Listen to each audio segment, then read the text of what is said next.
Fala galera, beleza? Meu nome é Fernando, eu sou o cara dos bots. E se você assistir esse vídeo até o final, eu te garanto que você vai sair na frente de pelo menos uns 70% do mercado de automação de processos, porque muita gente não sabe o poder dessa ferramenta, não conhece essa ferramenta e nem faz ideia que isso pode ser integrado com um agente de inteligência artificial. Então, sugiro que vocês assistam até o final, vejam o vídeo todo, porque no meio do vídeo eu vou soltar algumas pérolas aí que podem ajudar muito a vocês. Então deixa o like, se inscreva no canal se você ainda não é inscrito e bora lá pro vídeo. Eh, Hoje eu vou falar sobre mais focado na parte de automação de processos. Eu vou mostrar uma ferramenta que eu trabalho no dia a dia também, que é a UiPath, que a UiPath, na verdade, é uma empresa que ela tem diversas ferramentas, ela tem uma plataforma, eu já vou falar para vocês sobre ela. Ela tem diversas ferramentas que auxiliam a gente aí no processo de automação. A UiPath separa as ferramentas dela em 3 etapas.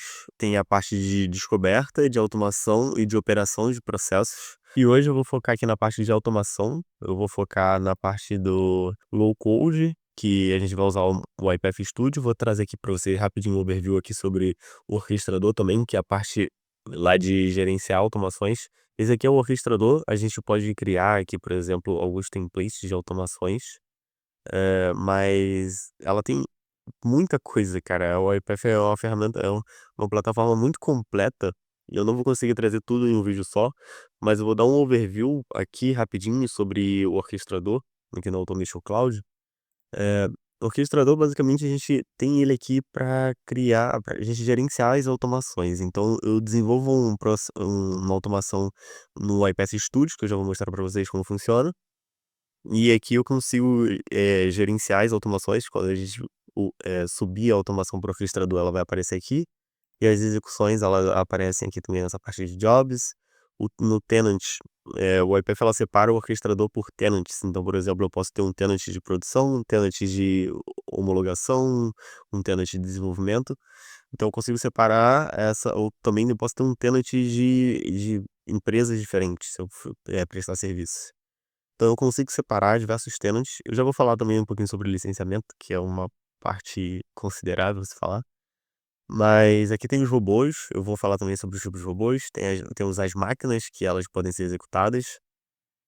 Gerenciamento de acesso, os pacotes, que na verdade são as automações que desenvolve, a gente sobe a loja para o orquestrador com um pacote.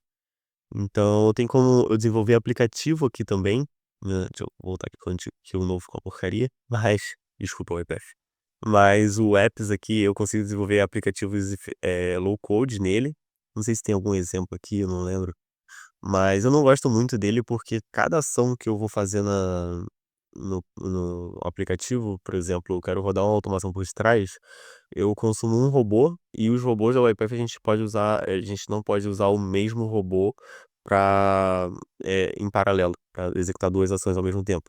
Então eu precisaria de 2 robôs para executarem 2 ações. Então isso aqui é um pouco limitado, a forma que ela gerencia o custo, a forma que ela gerencia a execução das automações, mas ela tem um potencial muito grande, e eu já vou falar sobre. Aqui eu tô na licença Community, deixa eu abrir aqui a licença para vocês rapidinho. Eu tô no Tenant Default aqui mesmo, que eles já criam. Aqui nas licenças, a licença Community, ela dá 2 usuários attended, que seriam esses usuários attended? Seriam, usuários supervisionados. São 2 usuários que eu tenho acesso aos robôs supervisionados, aos aplicativos, o Action Center, o Task Capture.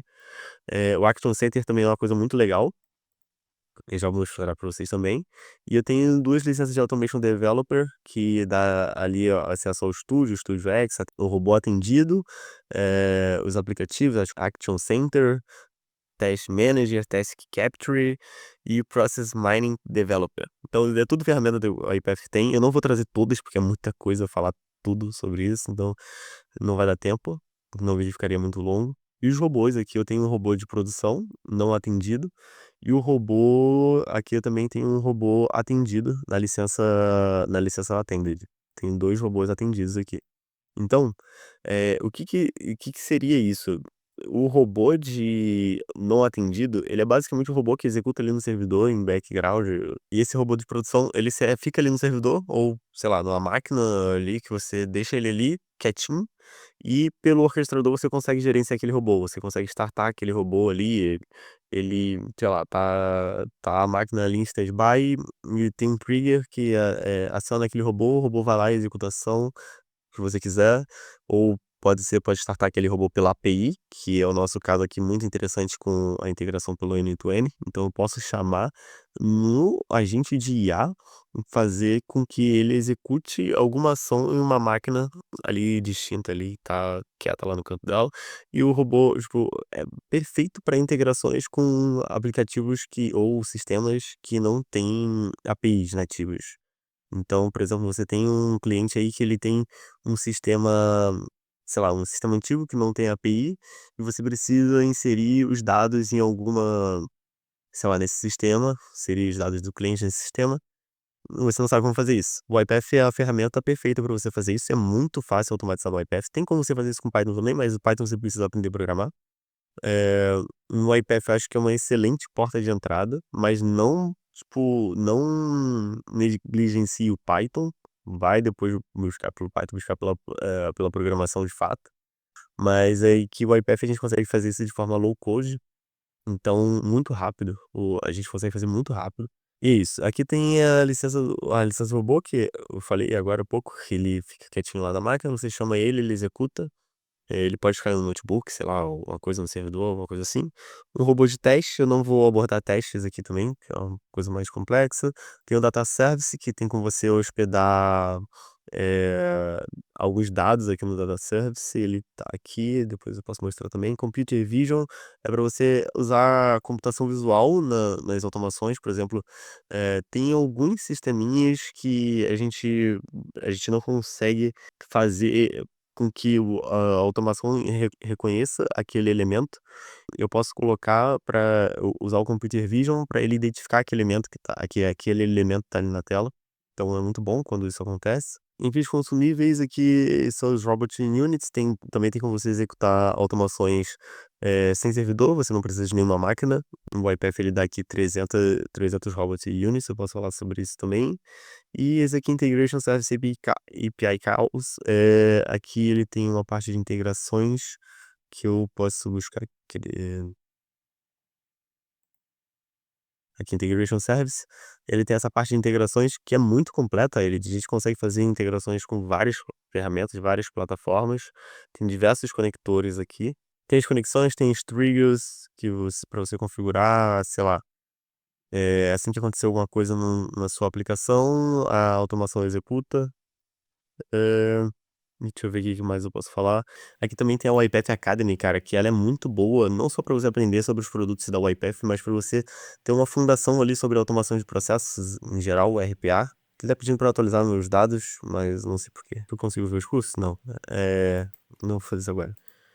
Mas ele tem aqui muito completo, muito completo. A IPF Academy tem lá as certificações que você pode tirar. E, cara, o mercado de automação para RPA, para o IPF, para RPA no Brasil, tipo, a grande maioria das empresas pedem o IPF, e é uma das ferramentas que elas utilizam.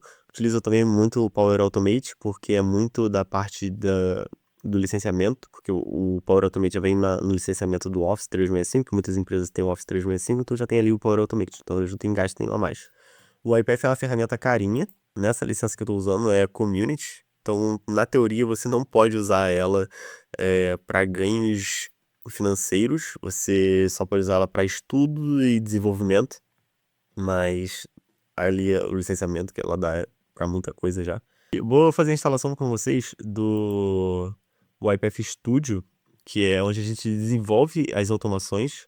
Pra gente baixar o iPath Studio, primeiro você cria a conta, né, no iPath. Quando você cria a conta, eu não sei muito bem que licença tá vindo pra você. Se tá sendo a Automation Express ou a Automation ou a licença Community. Você se remove como administrador da organização e depois você deleta ela. Aí você faz um logout. Quando você for fazer o login de novo, ele vai pedir para você criar uma nova organização. Então, quando você criar a nova organização, você já vem com a licença Community. Teve um novo formato de licenciamento deles aí, acho que ano passado, se eu não me engano, que eles adotaram essa licença, acho que é Automation Express mesmo, não me recordo o nome agora, mas ela não dá a licença de robô de produção. Ela é mais focada para pessoas não desenvolvedores. É muito bom também se você não quer ter um conhecimento tipo, mais aprofundado, se você quiser. Porque o iPath ele tem duas plataformas de desenvolvimento. Tem o Studio e o Studio X. O Studio X mais low code que o Studio. O Studio a gente usa um pouquinho de C Sharp ali para algumas coisas. E no Studio X você, tipo, não usa, tipo, linguagem de programação praticamente nenhuma. Você usa VB, Visual Basic, que é bem tranquilo de você aprender, bem fácil. Então, cria sua conta. Aí pra gente fazer o download, você vem aqui nessa interrogaçãozinha aqui, downloads. Isso aqui é a tela de recursos da UiPath. A gente pode baixar várias coisas. Tem como você usar o orquestrador também local. Eu baixei o orquestrador sem querer. Tem como você usar o orquestrador também local, no lugar de você usar o Automation Cloud. Você então instala o orquestrador em alguma coisa. Eu não recomendo, não sei, a não ser que, sei lá, se trabalha na empresa que tem alguma restrição de dados, alguma coisa assim. Tem várias coisas aqui, os Assistants, Action Center, que é muito legal, que é basicamente você tem ali uma janelinha que você precisa, sei lá, por exemplo, você precisa que o usuário preencha um formulário ou valide alguma coisa da IA, por exemplo, ou sei lá, você precisa que o usuário faça alguma ação para completar a tarefa do robô. Então você coloca no Action Center, a pessoa faz a ação, o robô termina o trabalho dele assim que a pessoa terminar a ação. Então é basicamente isso. Digamos que você precisa que o robô input dados nos sistemas e, sei lá, tá faltando alguns dados. Aí você vai lá, pede pro usuário no Action Center, o usuário vai lá no Action Center, preenche esses dados. Aí assim que o usuário terminar de preencher esses dados, o robô volta lá, pega esses dados que o usuário preencheu e termina o preenchimento dele lá numa coisa. Isso é uma das utilizações. Tem como também você colocar para ele validar o OCR, por exemplo. O robô vai lá, extrai os dados, o usuário só valida o OCR e vê se está tudo certinho. Digamos que o OCR veio com uma qualidade um pouco baixa, sei lá, 50% de acurácia lá do OCR que ele retornou. Aí você manda lá para o usuário valida, retorna pro robô, o robô termina de fazer o que ele tem que fazer. E é uma coisa muito legal, o Task Capture também é para você pegar a automação, você deixa ele ali executando na sua máquina, você vai fazendo as tarefas, e ele vai capturando tudo que você faz, e depois ele resume ali o que pode ser automatizado ou não. E essa é uma das coisas, né? Bora baixar aqui o Community Edition do estúdio. Tem como você também testar a licença Enterprise aí por 60 dias. Há cerca de um ano atrás, mais ou menos, 2 anos atrás, eu pegava essa licença de 60 dias a cada 60 dias. Só que assim, você perde os dados que você tinha anteriormente. Então, você perde alguns dados, não todos. Mas, assim, é uma coisa que dá pra você utilizar também. E a licença Enterprise, ela dá bastante recursos a mais. Tenta esperar que terminar de baixar, assim que terminar de baixar eu volto com vocês. Na verdade, enquanto baixa, eu vou falar aqui rapidinho. Acabei de criar um canal no Discord aqui, o Bot Club. Eu quero criar uma comunidade aí sobre automação de processos, inteligência artificial. E eu quero trazer pra vocês um conteúdo um pouquinho mais aprofundado do que eu vejo nos outros canais. Eu não consumo tanto conteúdo de outros canais, algumas coisas assim, eu estudo mais conteúdo de documentação e testando mesmo, fazendo minhas próprias automações. Eu não sei se tem alguém já nesse sentido, eu busquei algumas comunidades, eu vi uma ou outra ali, mas não achei nenhuma que tenha com esse foco, tipo, na base um pouco mais robusta, uma base um pouco mais sólida. Muitos ensinam só ali o low code ali, ganhar dinheiro rápido, não quero isso. Quero trazer um pouquinho da base para vocês. Criei aqui o Discord, entre lá, tá aqui, tô organizando ainda, coloquei uns bots aqui, tô vendo como funciona, ainda não sei muito bem. Na verdade, eu já fiz algumas coisas de Discord, mas eu não lembro muito bem como funciona, e tem muita coisa nova também. Então, entrem aí, provavelmente, assim que eu postar esse vídeo, ele já deve estar um pouquinho mais organizadinho, já deve ter algumas coisas, algumas instruções para vocês, mas eu quero criar esse Discord mais para eu engajar com vocês mais rápido, porque às vezes eu tenho muita dificuldade pra parar pra gravar um vídeo, tipo, às vezes falta tempo. Eu tô conseguindo gravar aqui mais ou menos um por semana. Então, eu quero, tipo, tá ali, sei lá, às vezes eu tô fazendo aqui um projetinho e eu trazer um insight pra vocês, ou vocês terem alguma dúvida, eu ir ali poder tirar a dúvida no decorrer do dia. Trazer lives também aí com vocês contando casos de vocês, algumas coisas assim. Acho que vai ser legal. E trazer a parte de conhecimento mais sólida, trazer eu tô pensando em criar um canal aqui, que você vai percorrendo uma etapa, etapa após etapa, não sei exatamente como vai ser, acho que eu vou gamificar isso, de você ir percorrendo as etapas e ir aprofundando no conteúdo ali, trazer uns conteúdos, não sei se vou trazer em texto ou se vou trazer em vídeo. O vídeo pra mim é um pouco difícil de gravar, mas eu acho que eu vou trazer um conteúdo legal pra vocês, então entrem lá. Eu não sei se eu vou criar uma comunidade no WhatsApp, eu por enquanto não penso em criar no WhatsApp. O Discord eu acho legal que eu posso, inserir ali o conhecimento ali, ele vai ficar ali direto, as pessoas não vão ficar rolando, tipo, eu tenho como organizar os canais também, então eu acho isso muito legal. Tem um fórum aqui também pra vocês tirarem dúvidas, debaterem, trazer, sei lá, trazer conhecimento pra outras pessoas também, se vocês quiserem compartilhar alguma coisa. Mas é isso. Entrem aí, eu vou deixar o link na descrição. Por favor, entre. Deu trabalho pra criar isso daqui ainda. Baixei aqui o estúdio. Deixa eu ver. Baixei o estúdio Community. Deixa eu abrir ele aqui já. Tá, aqui é a instalação do iPath. Eu não me recordo muito bem como funciona o rápido aqui. Eu vou colocar o personalizado. Vou dar um aceito, vou configurar. Colocar pra instalar só pra mim. O que a gente precisa é essa Automation Developer, que vem com o Studio X e o robô. Vou colocar pra instalar. É isso, tá instalando. Eu não lembro se o rápido é alguma coisa muito diferente disso, eh, mas acho que não, na verdade, porque eu só não mexi em nada ali, eu acho que tinha uma opção ali de gerenciar mais configurações para saber o que vai ser instalado de fato, mas o que a gente precisa é do o estúdio, com o Studio X e o robô, tá instalando aqui. Assim que terminar de instalar, eu volto com vocês, se aparecer alguma coisa também eu mostro pra vocês como que a gente faz, e eu agora é aguardar. Ele acabou de aparecer essa janelinha aqui, e ele tá pedindo para instalar a extensão do iPath no Chrome. Essa extensão é para quando a gente for desenvolver a automação, quando vai selecionar onde que o robô vai clicar, com essa extensão a gente só passa o mouse em cima do objeto ali dentro do Chrome, e ele já reconhece aquele objeto. Então a gente precisa dessa extensão que facilita muito a nossa vida, a gente não precisa procurar seletor nem nada, ele já abstrai muita coisa. Só que para isso eu preciso fechar todos os processos do Chrome, então vou ter que fechar aqui todas as minhas 900 abas aqui. Tá, fechei tudo aqui, vou dar um ok. E aí agora ele vai fazer a configuração da extensão e do Edge também, eu tenho o Edge instalado, então agora ele tá configurando a extensão, vou dar outra pausa aqui que demora um pouquinho e daqui a pouco eu já volto. Ele já deu aqui como concluído, vou iniciar o iPath Studio. Tá, aqui a gente precisa linkar nossa conta do iPath, então eu preciso iniciar a sessão aqui para ele reconhecer minhas licenças. Ele abriu aqui, abriu aqui no Edge para mim, ele tá dizendo que tá tentando abrir o iPath, então só dá aqui o abrir. E se você não tiver logado, ele vai pedir pra você logar. Deu um erro aqui já de cara, mas não sei se tá. Fez login aqui, não continuar. Tem o Studio e o Studio X. Pra ser sincero pra vocês, eu não tenho familiaridade com o Studio X. Eu já utilizei ele, já testei, mas assim, foi muito básico. O Studio X, ela é uma ferramenta pra, tipo, pra quem tá começando mesmo, que não tem experiência e que não quer se aprofundar, porque ela é um pouco mais limitada que o Studio, mas assim, já dá pra você fazer muita coisa absurda com ela, mas o Studio a gente consegue desbloquear o potencial aí gigante da ferramenta, bora colocar o Studio mesmo.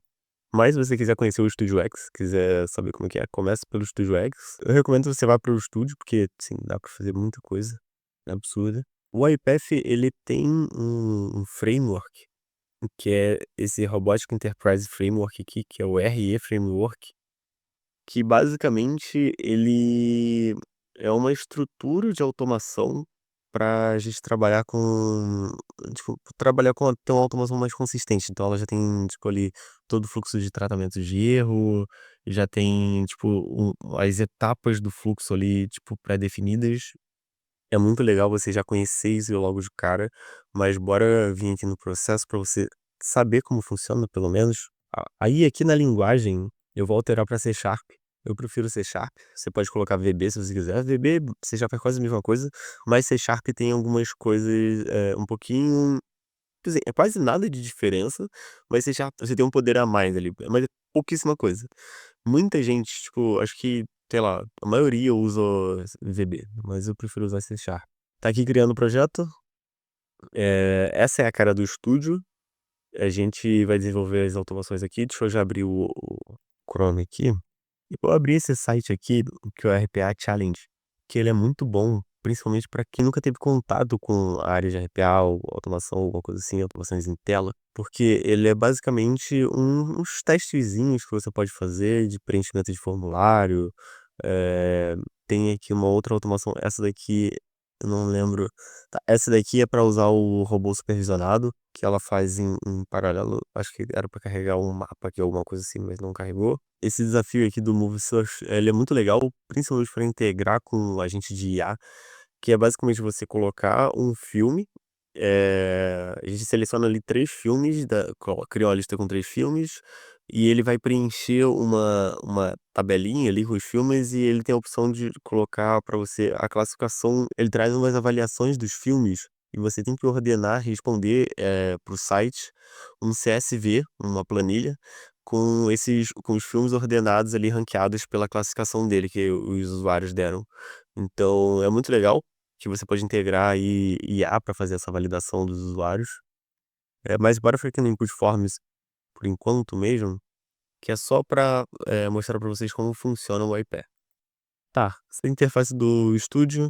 A gente vai arrastar aqui o Use Application Browser. Você pode buscar pelas atividades. Agora a gente vai selecionar a aplicação que a gente vai automatizar. A gente vai utilizar o Google Chrome mesmo. Essa Use Application Browser, você automatizar dentro de qualquer janela dentro do seu sistema operacional. Então, bora colocar uma atividade aqui. Eu vou colocar um type into, por exemplo. Eu vou indicar agora a seleção, indicar onde que vai ser inserido o texto. Esse type into é para você digitar dentro de um campo de um formulário, alguma coisa assim.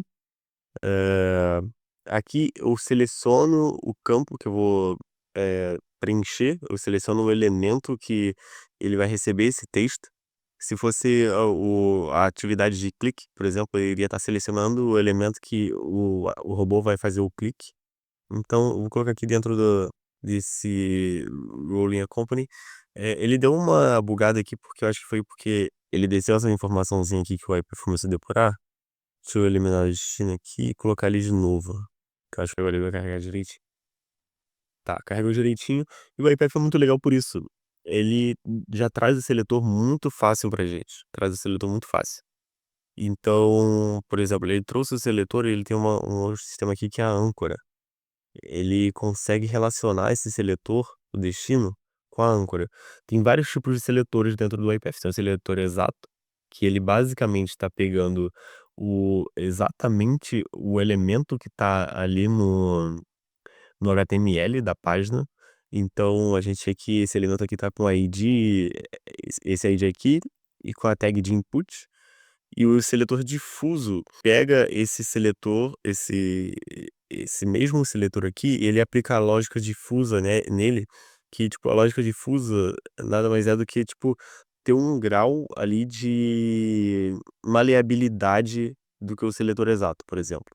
Essa é a forma que eu, sei lá, consegui explicar aqui mais ou menos em relação a isso. Então, dentro do seletor difuso, eu posso colocar para ele ignorar um texto, por exemplo, ou colocar que o texto vai ser exatamente igual a alguma coisa.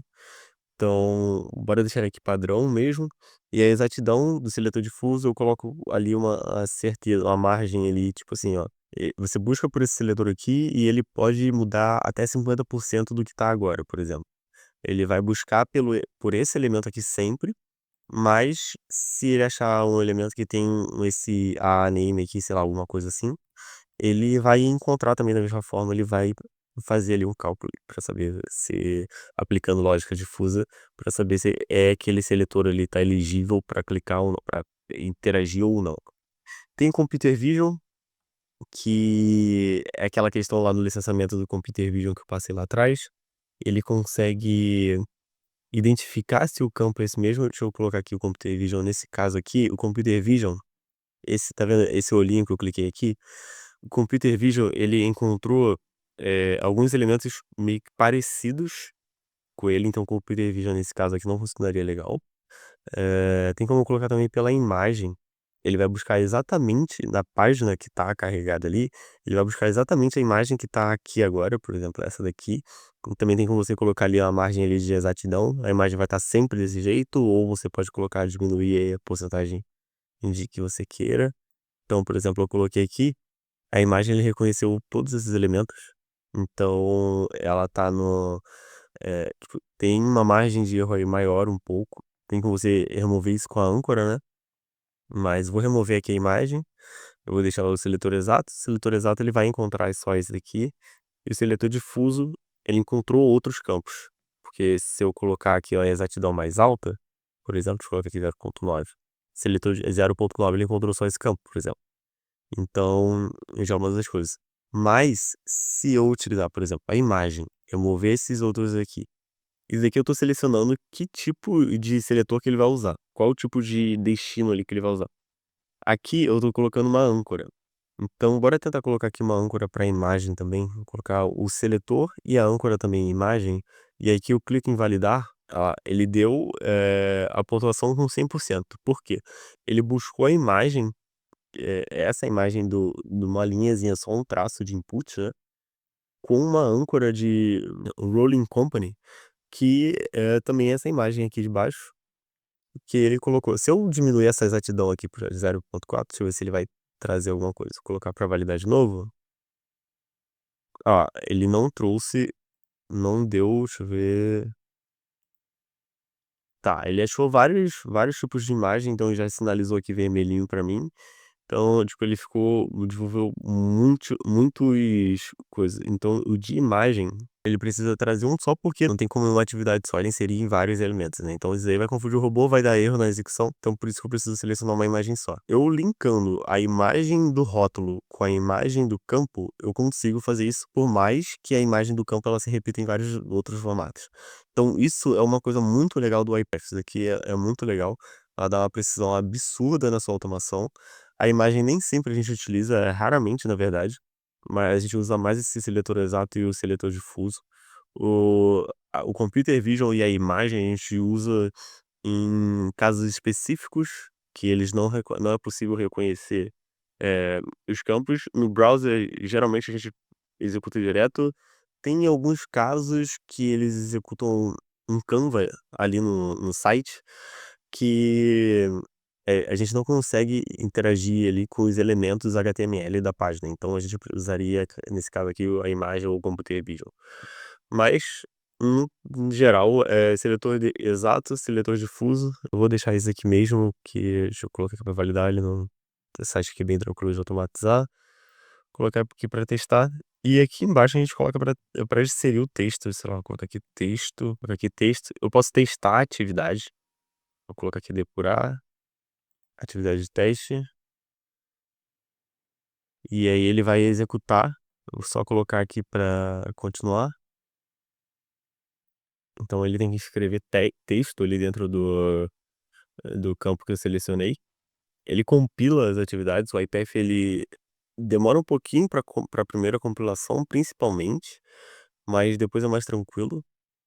E a execução ela não é demorada, a execução do robô é super rápido e, assim, é código, como se fosse código bruto ali executando.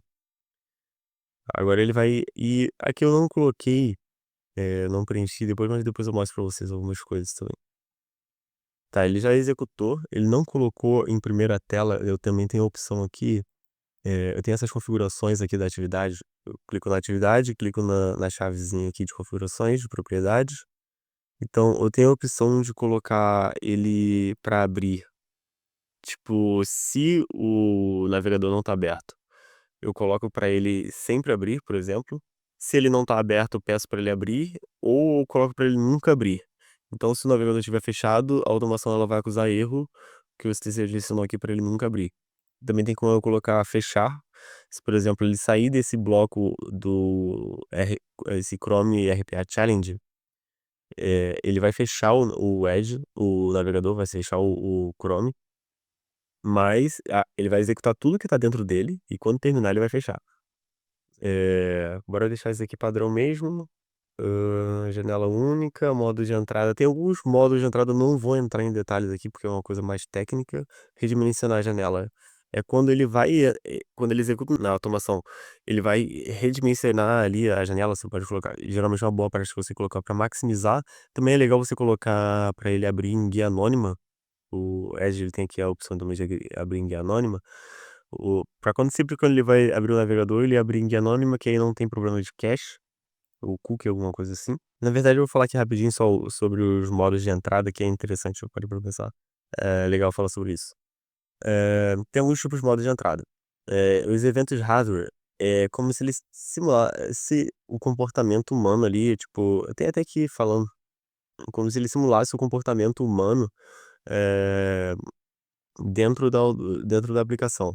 Então, por exemplo, se eu usar ele, ele vai digitar no navegador como se fosse literalmente um input de teclado ali, um input de mouse, literalmente uma pessoa fazendo, a ação na tela. Por exemplo, eu posso quando eu coloco isso, eu seleciono essa opção, a gente até vê o mouse mexendo na tela. Essa simular, ela já usa as APIs da acessibilidade, né, tá até dizendo aqui. A API do Chrome, ela utiliza a API do motor do Chrome, da base ali do Chrome, que acho que até acho não, o Edge até usa hoje em dia. Ele funciona aqui ele fala que o texto envia todo o texto de uma vez, é porque ele tá usando ali a API, não é uma ação como se não fosse uma ação dentro da aplicação. Tem aqui segundo plano, ou seja, não vou entrar em detalhes, mas é legal falar isso, que ele simula eventos de hardware também. Só que para ele simular os eventos de hardware, ele precisa estar em primeiro plano, então pode crashar por algum motivo se a sua aplicação não tiver ali em primeiro plano pro robô ir ali clicar e digitar as coisas que precisa. Então, eu acho que é isso, deixa eu colocar aqui para digitar o texto, ou não, na verdade acho que a gente nem viu lá, né, ele digitou o texto aqui.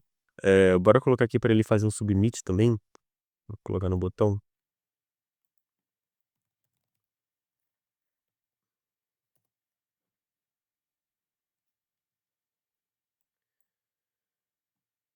Agora tô selecionando aqui o botão para ele clicar, vou colocar no submit mesmo, eu vou deixar na verdade acho que vou deixar ele padrão aqui, de colocar o seletor exato, seletor difuso, a âncora ele não achou, mas vou dar um confirmar aqui, pra ser bem rápido no vídeo, porque acho que já foi muito longo.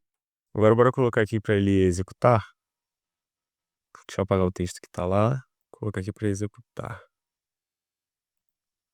Ele vai compilar tudo, compilou tudo, agora ele tá entrando no processo de execução, iniciou, digitou o texto e deu um submit. Aí ele passou para a próxima tela. Foi bem rapidinho. É isso, esse RPA Challenge, eu não vou fazer isso porque o vídeo já tá muito longo, vai ficar um vídeo muito longo. Não vou trazer preenchimento de todos os campos porque o vídeo tá muito longo. Isso são 2 horas da manhã, eu tô muito cansado. Mas o intuito desse vídeo era trazer para vocês essa ferramenta e a possibilidade de fazer as coisas dessa forma. Eu vou trazer mais vídeos sobre ela. Entrem lá no Discord se vocês tiverem alguma dúvida. Pode mandar mensagem por lá, pode me marcar lá. Essa ferramenta é muito boa, tem muita coisa aqui. Eu não falei sobre a API do orquestrador também, deixa eu dar um overview aqui também para vocês. O orquestrador, ele é uma ferramenta muito completa, porque ele tem alguns sistemas, como o sistema de fila, que a gente pode mandar os itens para aquela fila e o robô ir processando os itens, tipo, um a um, assim que o item chega lá na fila, por exemplo. Aqui, deixa eu abrir aqui o orquestrador. Aqui no orquestrador tem as pastas, como eu tinha falado para vocês, a parte das automações e os jobs e as filas. O orquestrador ele tem uma API que a gente consegue fazer tudo, inserir um usuário dentro dele, inserir itens na fila, iniciar uma automação. Então tem os assets aqui que você pode gerenciar a credencial aqui dentro, você pode colocar, tem esse storage bucket aqui, pode colocar arquivos aqui, você pode colocar vários tipos de coisas. Isso aqui é a parte de teste, mas o que mais importa pra gente é a parte de automação aqui dos processos. Tem os triggers também do job, que você coloca ali o processo, cria o processo e ele vai trigar ali a partir de, sei lá, 10, sei lá, X tempo. Deixa eu colocar aqui, eu vou colocar o orquestrador aqui, Surge, vou colocar para publicar esse processo rapidinho para vocês verem como é que funciona. Depois que você desenvolve o processo, você seleciona aqui a pasta.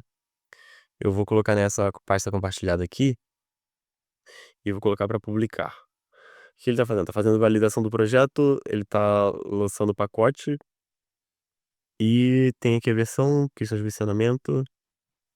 Eu vou dar aqui um seguinte. Eu vou colocar no feed de processos do tenant do orquestrador. Esse aqui eu seleciono isso, então ele vai para todas, vai para todo o tenant, então ele vai ficar disponível em todas as pastas do tenant. Vou colocar aqui o seguinte: publicar. Ele tá compilando ali todo o processo. Quando você compila tudo isso, ele gera um arquivo só. Então o processo já foi compilado. Se a gente for lá no orquestrador, aqui vim processes aqui, a gente pode adicionar o processo. E já tá aqui o pacote do primeiro processo, a gente acabou de publicar. Eh, Tem algumas coisas, eu não falei para vocês sobre a questão de variável. A gente pode colocar aqui, por exemplo, variável, sei lá, uma variável de string, uma variável de inteiro, booleano, tipo, objeto, tem todos os tipos de variável disponíveis em C#, todos os tipos de variáveis aqui. Então, você pode usar uma string aqui e, por exemplo, colocar ela aqui dentro, no lugar de usar texto direto ali no hardcoded, você coloca aqui o variable aqui, o nome da variável. E aí, aqui, por exemplo, ele precisa ter uma variável string para você inserir um texto, né? Que é string é o texto. E aí tem a questão de argumento. Por exemplo, aqui, se você for ver agora, ele está sem nenhum argumento. O entry point, que é o arquivo de entrada, a gente só tem no projeto, só tem o main.xaml. Ele só tem ele e ele não tem nenhum argumento. Então eu posso colocar algum argumento aqui, colocar argumento teste, colocar aqui em teste. Então, boa prática, argumento de entrada, uma string. Vou publicar de novo só para vocês verem como funciona.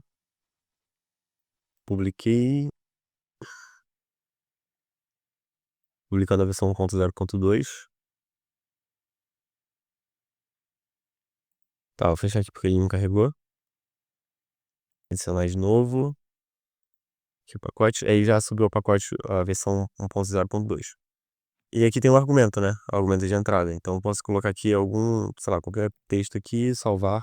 Tá, o argumento de entrada ele serve para quando eu quiser passar algum dado para dentro da automação. Então isso aqui pode ser muito útil para a gente quando a gente quiser chamar uma automação do N2N para dentro de um fluxo no UiPath, por exemplo. Quero inserir dados do cadastro de um usuário. Pego todos esses dados, passo para esse argumento via API, startando o job pela API, passando esse argumento, e a execução do processo vai ser lá dentro com todos esses dados do usuário. Vou dar aqui um next. Ele não tem nenhum requisito de pacote, geralmente isso pode ser outras automações, porque um processo pode iniciar outro, ou pode ser assets também, credenciais, alguma coisa assim. Com o next de novo. E aqui eu preciso colocar o nome do processo, sei lá, deixar tudo processo em branco, meio. Isso daqui não vou entrar em detalhes agora, mas o job recording é uma coisa muito legal, tem como você colocar para ele gravar caso de erro. Ele salva se você colocar para salvar em visual, colocar para salvar em print. Aqui é a tela, a duração que foi tirado do print.